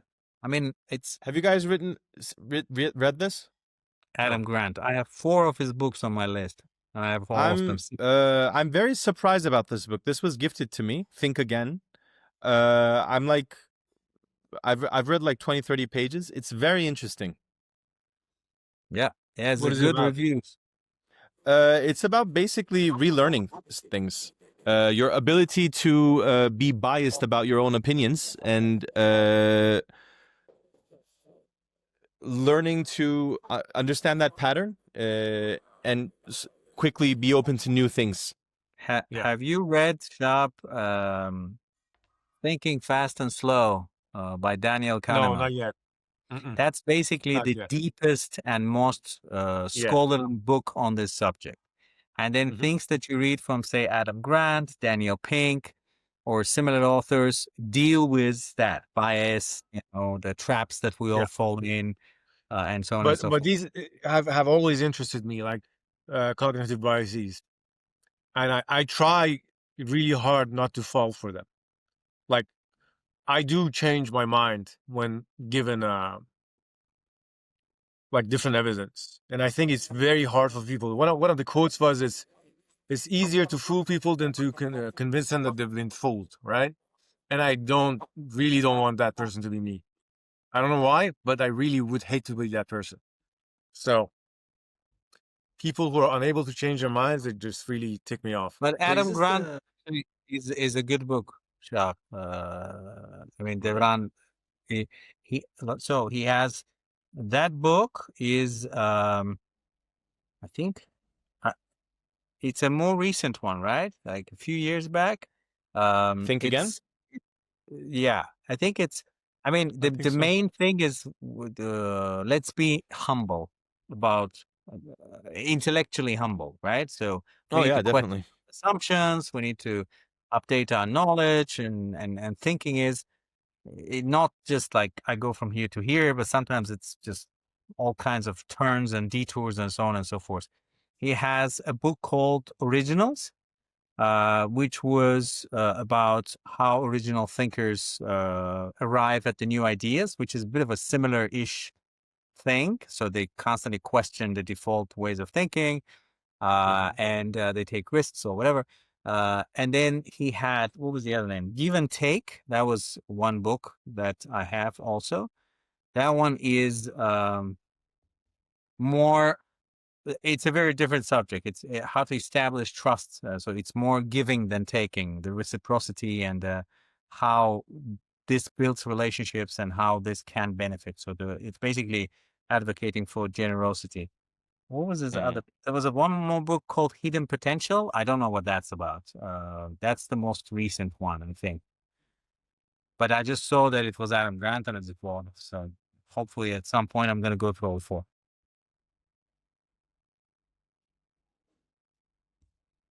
So Chase uses this, like, he's director of the book Behavior Operation Yeah. Manual. Yeah. Manual. Mm-hmm. You read that? I started reading something. I don't know if it was this one, but it's actually a manual. So it has a lot of stuff, and it like starts with like use this if you and you need to practice human profiling, etc. And it was just for me just so poorly. It wasn't It was user poorly friendly. structured. It wasn't user friendly. So I'm Yeah, gonna read basically, the at some point in the book, the guy said, "You got to be disciplined," and Shahab's interest just vanished. He was like, "No, I can't deal with this." again with the discipline. Always. I don't know. What are you guys reading now? I'm reading The Adam last Grant. book I read, which I'm very excited to tell you about, was by is about COVID actually. Really? So It's we about all knew it COVID. was yeah. So I the Please tell newest me it's not another conspiracy theory book. it's not the new Thank it is actually it is. So I knew I it. started nicotine. I've been on it for the past couple days, What? and Let me guess. so Vaccines are bad. yeah, vaccines are bad, but we already knew it, especially COVID vaccines. Elmar doesn't need to read a book about this shit. No, I just need to So talk to which Shahab and vaccines then did you you guys know. take, by the way, Elmar and I think all three of you took BioNTech, right? I Probably. think so. Yeah. Oh. Yeah. So Why is that? What was your question? which vaccines you took? BioNTech, I don't know. What was biotech? So Pfizer, basically the mRNA Pfizer, yeah. vaccine. tell us Yeah. in one sentence what that means that we have Tell taken us it. how fucked we are. I mean, you And are healthy imagine Shahab individuals, says so you that fought it actually off, has made you but smarter. there's ways to get rid of the. So basically, the idea is this: the virus itself and the vaccines for it are not related to bats. And one of the things that I've learned, I've started to believe more in God and evil. Shocker. Interesting. So one of the things that I notice among evildoers is they seem to have this karmic rule that they have to tell you that they're fucking you. They can deceive you, but they have to put some trails of the truth. So with the COVID vaccine, with the COVID disease, one of the first things that came out. That's a very unique way of arriving to God. I don't think I've Yeah. ever heard this one before. Anyways, You know, I survived the car crash. God help, right? But no, I figured out that the evil people have a very fucked up way of telling you that they're fucking you. And that's how I'm like, okay, please go anyways, on. shut the fuck up This and is let the me continue. best part of the podcast today. Yeah. So it's in the paper, the same paper that people will just read the abstract of, and says that it seems to be related to the bats. It says it's most related to Chinese king cobra and crate snake. So there's 36 venom proteins in it, and people who had COVID all show these venoms in their body. And if you look at the symptoms of venom poisoning and COVID, they match perfectly. So this guy just puts all of this in his book, and he just cites the articles and everything, and he reads them. So long story short, the people who made the Moderna vaccine and I think they got the Nobel Prize for it, which was basically the mRNA vaccine that Pfizer used and others used. They were working on venom proteins a couple years back, 2017 or something, and they found the antidotes and etc. etc. So they made the research, and they wanted to see if they can make your own body produce it. So they cut the spike protein in half, and they put it in the DNA. I'm using some bullshit terminology probably. It's what was it called? Anyways, different words, but you get the gist of it. So they put half of it, trying to see if the rat's body will make the other half by itself, and it doesn't. After 6 hours, they kill the rats, nothing in their body. Now they go into phase 2. They put half of the DNA and the other half also, and the rat's body assembles it, and all the rats are dead in 6 hours, right? And they do the autopsy, and they see that all these spike proteins are up. Now that's why that this is the first time in history that 2 shots were needed, and the 2 shots had different colors, so people knew that, oh, this is the first shot and this is the second shot. So when you take them, you're delivering genetic information into your body to produce the venom. And coming back to nicotine, is they all go through the nicotine receptor. And turns out the body has nicotine receptors on every cell. I didn't know that. And it has more affinity to bind to nicotine. Remember how caffeine works because it blocks the receptor of adenosine, so it doesn't make you tired? Same way with nicotine, but it's like the affinity of nicotine to go to the nicotine receptors is much higher. So when you have spike proteins that are there, and you take the nicotine, you go through detoxification, and it just helps with this shit. So I'm on nicotine. How is it associated I'm with the so vaccine? confused right now. How is what? What part didn't you understand? How is like nicotine receptors and taking Because nicotine? the proteins that they put into you, right, and your body starts producing those venom, they go through the nicotine receptor. They bind to the same receptor, and that's why also ivermectin worked, because it also goes through that receptor. So Okay, now after having the shots, you are more susceptible to nicotine, or you're not. You use the nicotine to get rid of the shots for your body to throw them out, because they are still in the receptors, and the nicotine will take them out of the receptors because the body will want to bind to that. That's the idea. Then you will have the nicotine in your receptors. Yeah. Yeah, so there's a lot of cases that people who had lost their sense of smell and taste, everything, they come back within 2 days of having nicotine, or sometimes 14 days. So basically, smoking is what you're recommending. I am recommending nicotine gums because there's no patches. I couldn't find patches. But do you remember that smokers were at lower risk of COVID? Do you remember this? I heard it from Joe And what Rogan. did the government of America do? They said, this is the best time to stop smoking. You know? To me, everything is a conspiracy. And lots of money was made on that too. I mean, I think it's harder to believe it was not a conspiracy. Right? Very interesting book. Very heavily researched. Yeah, but again, so it is only a conspiracy if there's a point. What was the point of putting poison in everybody? One of the points is to kill people, because that's the stated goal of the WEF. Second is to... But hold on. No, don't jump over that. Kill people as in reduce population? Yeah.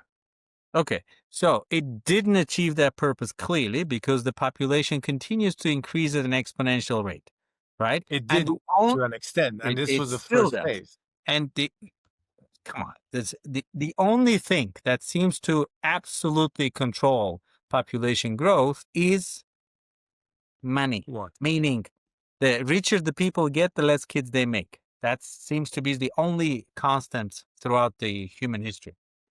Nothing like no wars, no nuclear explosions, nothing, no plagues and stuff have stopped the growth of humanity at the pace that it has.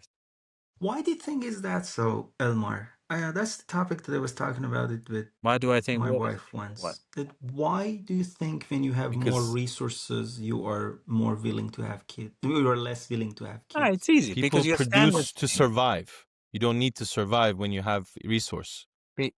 If you look, if your resources are low, Kia, you're used to a certain standard of life, right? Basically, not much. You don't have Mm. much. You don't own much. You don't need much, right? You just need some fundamentals. And so When your resources are low. when your resources are low, because you're used to it, you can't afford anything else. So you don't have a house. You're renting a place. You don't need to eat a bunch of different things. You don't eat avocados or strawberries. You survive on much less.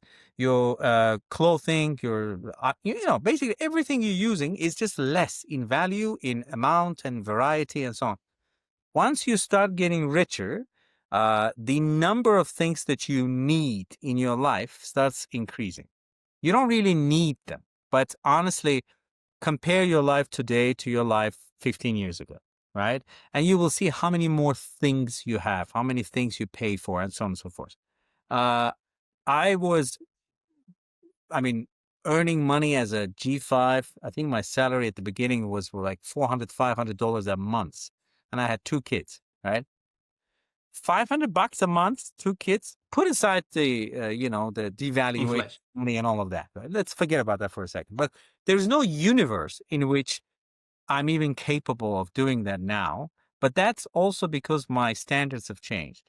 And so, if you be like, it goes in a certain way where if you get out of the poverty line, the number of kids you have drop because now what you will want for them is the same standard of life that you're having now.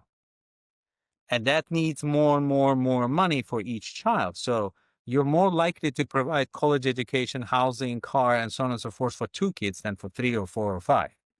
Now, once your income crosses a certain line, or once you have certain specific life circumstances, then you probably will have more children if you also enjoy, having children, like more. But Yeah, because generally speaking, every country that gets out of poverty, the birth rate drops. That's That's a constant. You can see it on any continent. We can see it in any period in history. the reason that actually that question came about was a couple of days ago. I went to pick up Simge from office, and on the way last Thursday actually, and on the way back, it is very common to see in the streets of 6th of October here in the city that is adjacent to the city that we live in, where the UNHCR office is there. Many Sudani families with kids on the street, but like many little kids. And you are like, I have a lot, like way more than what they have. Yeah. And I just am But you I'm not thinking that seriously honestly, of having any even other. at the age that she is in, think about all the things that you have for need. Not your things, not Simge things, needs things, toys, books, just stuff, right? How much space she takes in your house, for example. Huh? All of that. How much time of the parent she gets. Now imagine you have 5 of those. You wouldn't do it It's because impossible. Yeah. no, but there's no way you would have to significantly drop your standard of life to be able to have 4 or 5 kids. And you would have to drop the standard of your parenting as well, because the amount of time for each drops, the amount of attention drops, more injuries, more issues that you will ignore, right? And so on and so forth. You're not going to run to a dental clinic every time your child breaks a tooth if you have 8 of those children. You know what I'm saying? So, and so on and so forth. But poverty is clearly linked to higher birth rate and, more money, less children. That's just Did you general. guys Again, you can have a have you very guys read the book Elon Musk is what Factfulness? 10 kids? Yes. Rosling? Factfulness, yeah, Rosling. He was Yes. mentioning this topic in the book as well. He was mentioning it was usually for like it's a tribal instinct, right? So the less resources you have, the more you tend to have the numbers in the clan, so you feel like you can survive. And in poverty, usually families tend to have more kids, and those kids start to work at a very small age to bring more resources Yeah. in. I It's don't really manpower. think it's that related to having a standard of your lifestyle, like or wanting to provide the same lifestyle to your child when you have a lot of resources. I think it's more related to the instinct of survival. Like you don't necessarily need that many kids to survive, right? That When makes you're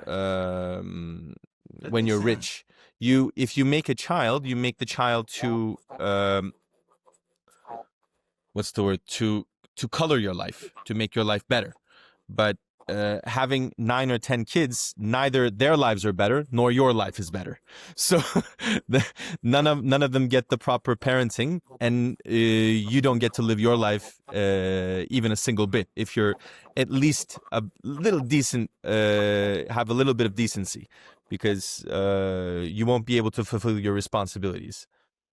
But what you're What was the saying book again? is his Factfulness. fact. It's a very nice book. But what you're talking about is actually historically correct, but it's no longer correct in advanced societies. In countries where the economy is still very old school, manpower does a lot of things, right? So then having more kids means more manpower, more labor on a farm or Yes. something like that. But so that it's more optimization of the workforce rather than the quantity, right? But with wealth today, lifestyle options increase. So you have, for example, now hobbies, travel, personal development, and each one of these things you then project on your child, and the child also develops hobbies, plays piano, violin, or whatever the hell, something that a Bangladeshi farmer is not thinking about.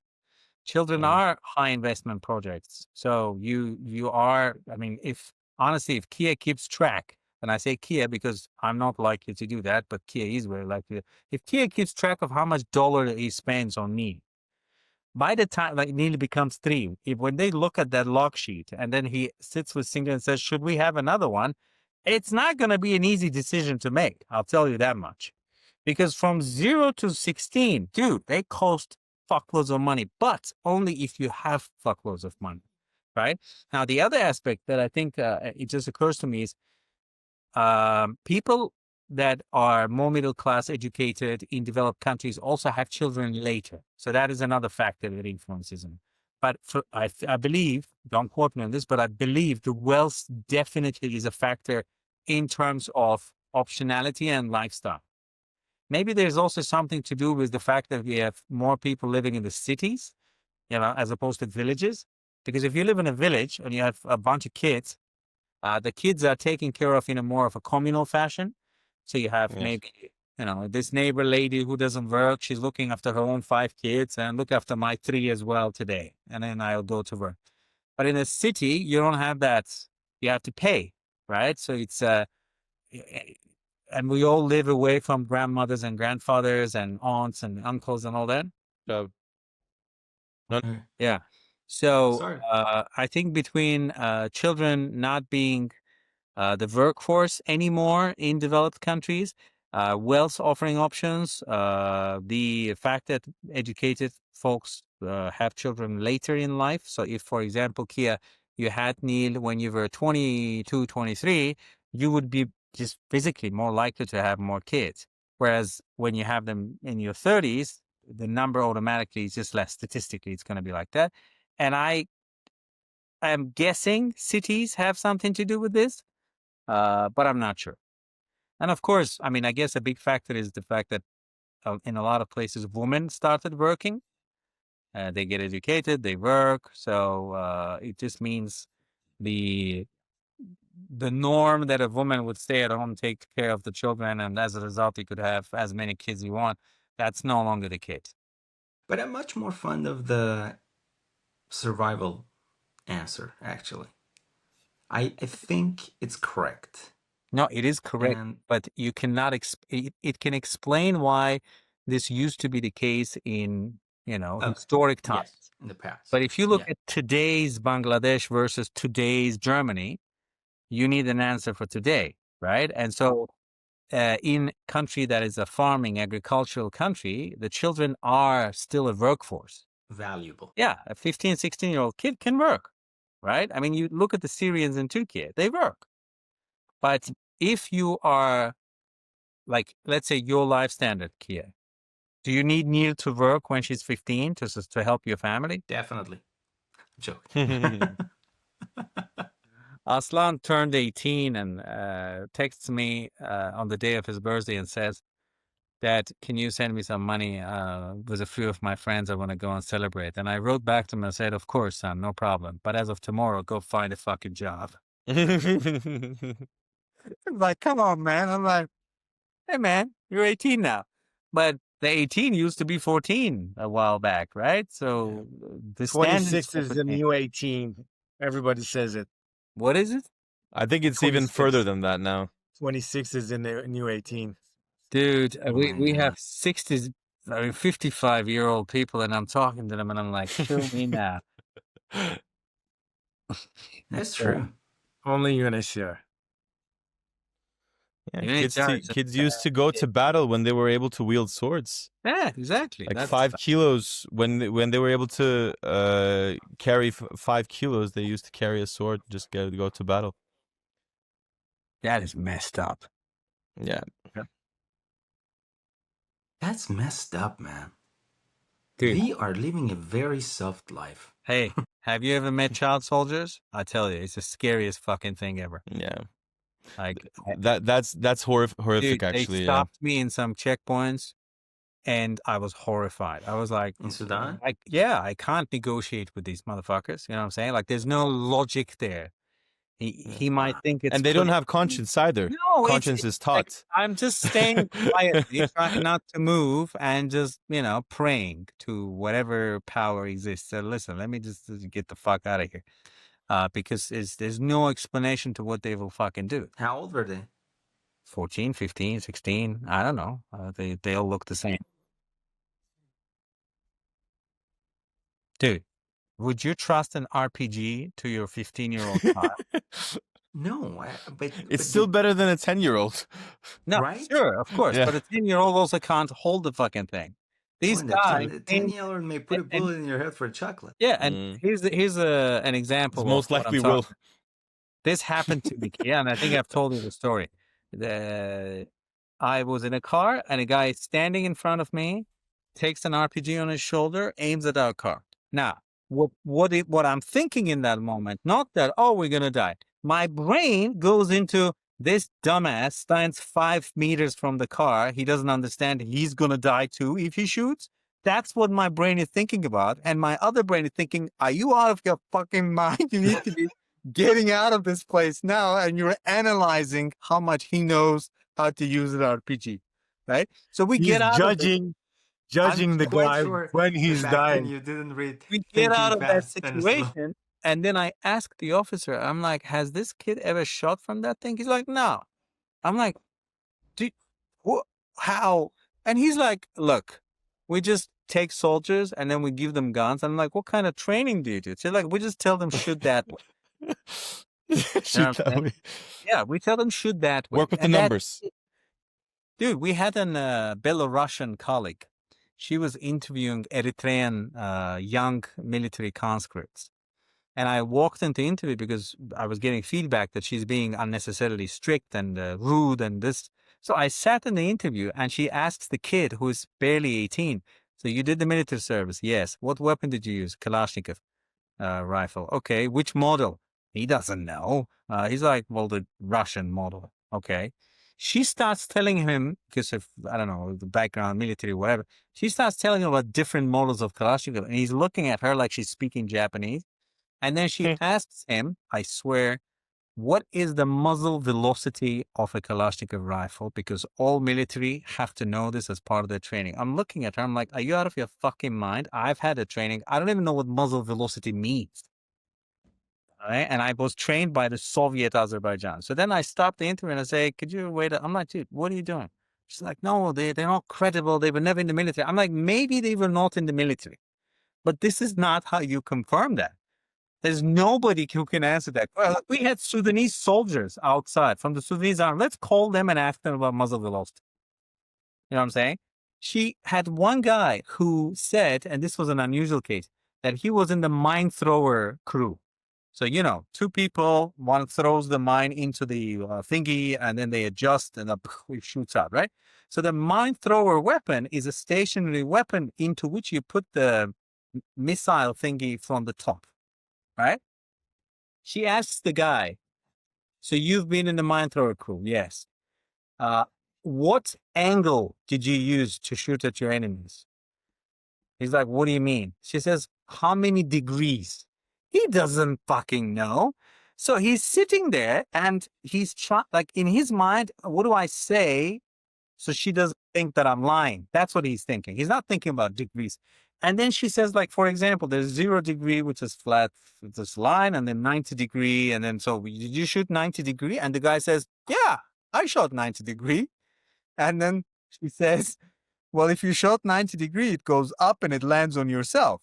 And the guy says, well, which is technically not the case because there's always a bit deviation. So it will land in a bit of a, but no matter.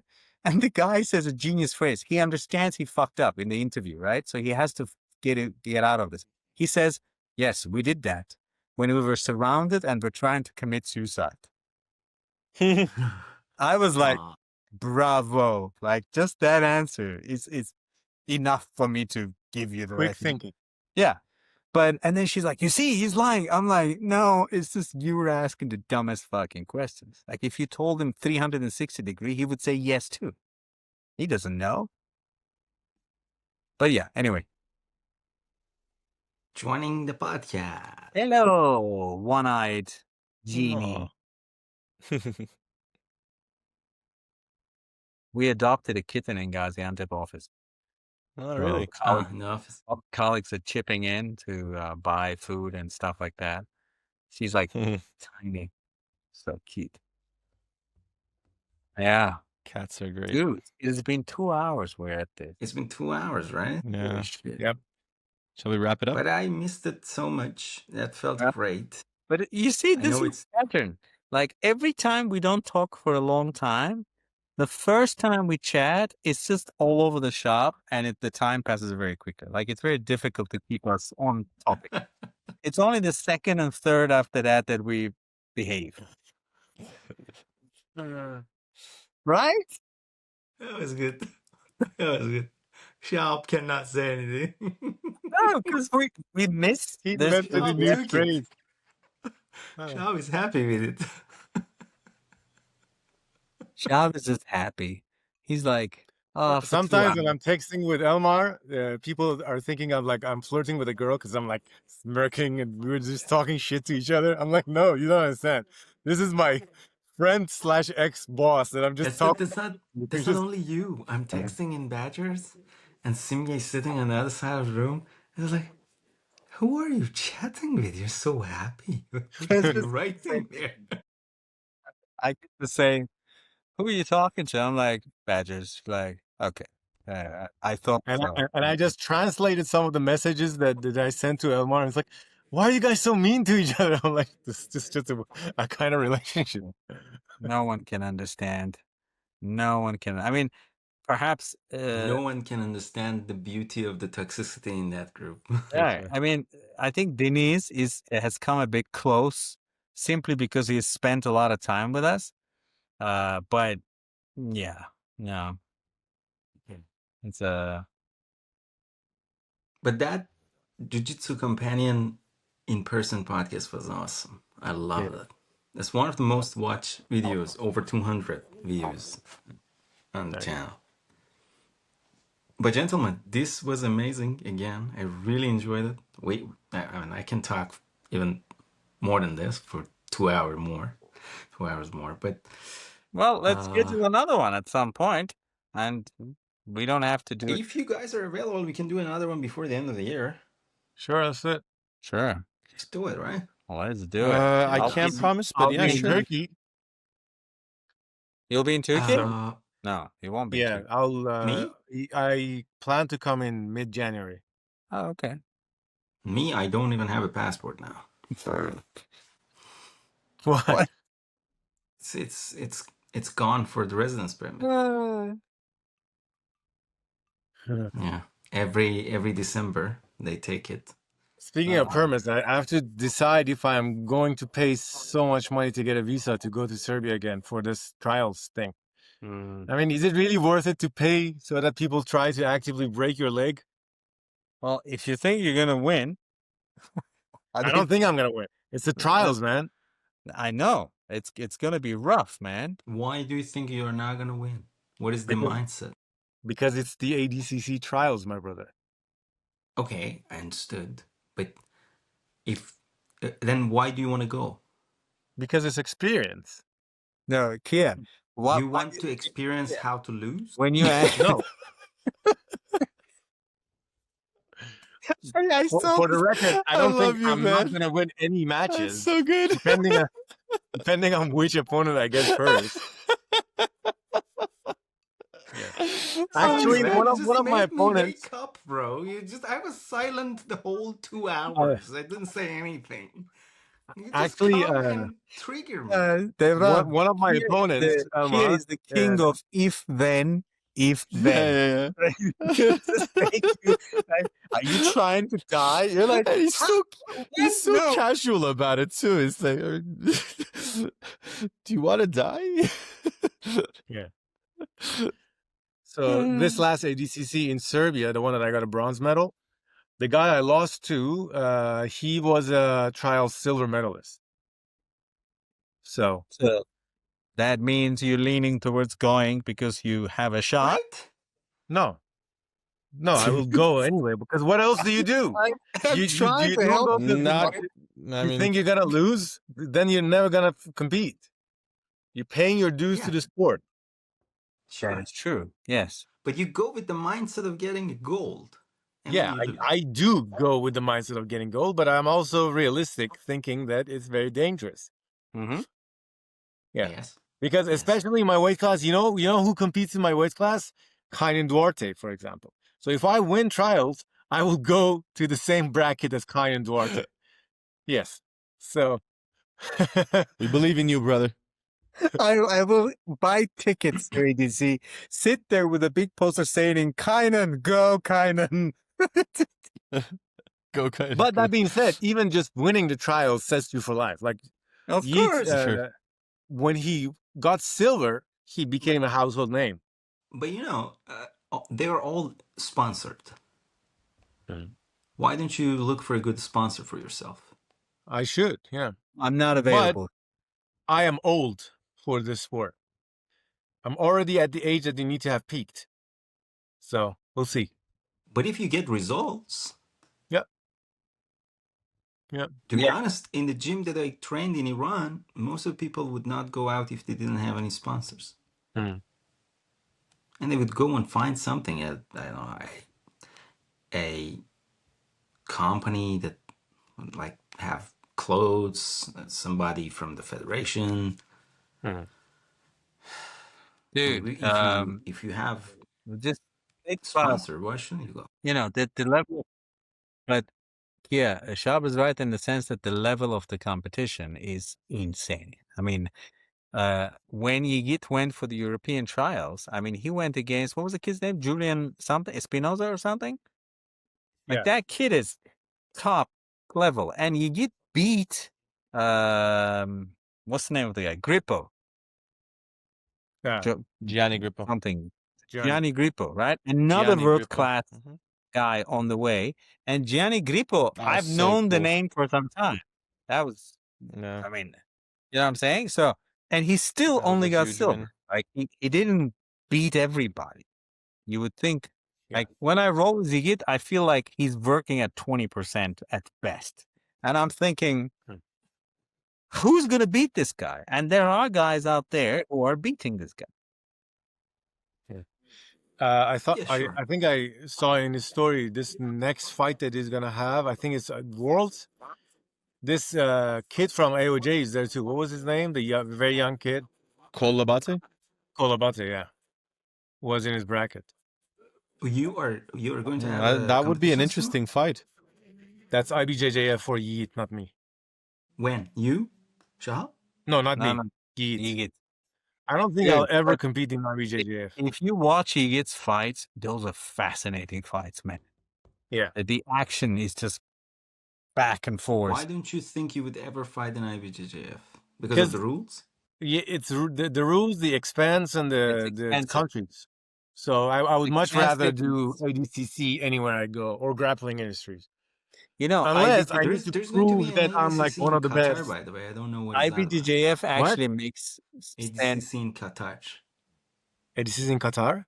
What? Soon, yeah. That's what our academy is preparing That being for. said, I do want to get a very good brown belt medal. So that needs to be a IBJJF because the only thing that is a medal based one that is very prestigious is IBJJF. IBJJF actually has good options for masters categories, I have to say.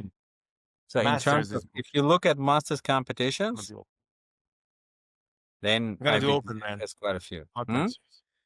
I'm gonna do open. Fuck masters. Dude, I'm 48. You know what I'm saying? I'm talking Yeah. about. But you're considering, Gotcha. Sure. Elmar? Yeah, why not? Really? Yeah, no, I still want to compete, but the problem is every time some fucked up thing comes up. Like I started gearing it up towards that thinking, and then my knee happened. How many hours a day are you training shop now? Me, not much, but I go as much as I can. I But teach is most of the year. is it something planned every day? Like you say 1 hour at least a I day? watch a or- lot. I finished 3 DVDs here with notes. In the gi, interestingly But are you enough. training also? I am training Ev- also. I'm every training and I'm day? teaching. Not every day. You- Hmm. Yeah, but most days. Yeah. Guys, do you keep track of how much you train? No. You don't keep track. Nope. Yeah, I keep You're track. not asking I me. realized for the because last 2 I'm not years, including myself in those who they are training. not training, dude. Like I I'm keep training a lot, but yes. no, I keep track of how much any kind of training I do, but also how much jiu-jitsu training I do. And I have to say that it's not much. Like in the last, I mean, I trained a lot in 2022.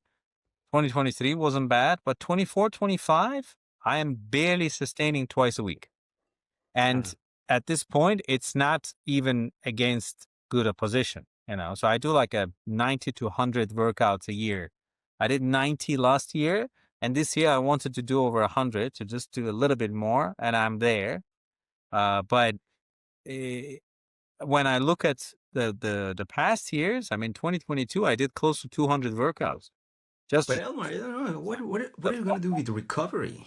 You can't do much. So we Why not? don't recover. I don't recover, to be but honest. Well, because here's the you're rolling thing, with people who are bigger than you. and For they go Elmar, he's hard. not rolling with anyone who's better than him. And Me. don't sleep. And That's they the other thing. go, and I don't go with people who go very hard. Like there Yeah. may be maybe once a week, once every 2 weeks where I feel in the mood and I'm like, we go. But if I feel not in the mood and I feel like the opponent is just pushing the action, I'm going to let them have positions. I'm going to work on defense or something, but then I'm going to avoid them for a few next times until I'm in the mood. So I really try to regulate that. So I don't go, I mean, I don't anymore try to go hard, but then it's tough, man. Sometimes some motherfucker just annoys you and you're like, I'm going to fuck you up. And then they go hard. I'm like, there goes my light training. Yeah. And I really want to compete once more in blue belt and then transition to the other belt when the chance comes. But I really want to compete again once more. That was awesome, guys. That was. But thank you so much. That was so fun. It's been a long time. There was a lot of laugh. There was a lot of fun, as always. The conversations with you guys. I try to arrange another one before the end of the year if you guys were available. we'll see. But let's see how the life is gonna be like. Yes. But thank you so much. Let's do a BJJ one with and have Özdemir on too. Oh, sure. Yeah. Why not? How can we get him in? I'll talk to So him. Okay. we do a podcast with Özdemir, and after that he stops talking to us. It's Yeah. just like, I don't know him. That's the Yeah. issue. I don't know him. He's the he's a he's the great John guy. Danaher of No, Turkey. he's a great guy, really. I've Yeah. never met him though. Yeah. But how do you, okay, we can talk Shahab in, like, how can we invite him over? Sure. Yeah. All right. But I'm definitely down for it. Let's do that. Might not be possible for this one because I assume they were going to go through a gym change process. I don't know if it started yet or not. Anytime. But we'll Do see. They were you want it to doing be in repairs person? when I was there. There were a lot of repairs in the gym. We can do it in person. That would be Like- nice. He's in Istanbul though. Like in January. Doesn't matter. I don't have any base in Turkey anymore. I might actually be there. If I do go to ADCC, I'll go there for a camp. In January? In January, yeah. So Most ADCC is probably in in February. January, end of January, I'm going to be in Turkey. Nice. We'll I see. have Yeah, to. we can make it. Guys, As always. big love. Cheers. Thank you. Bye.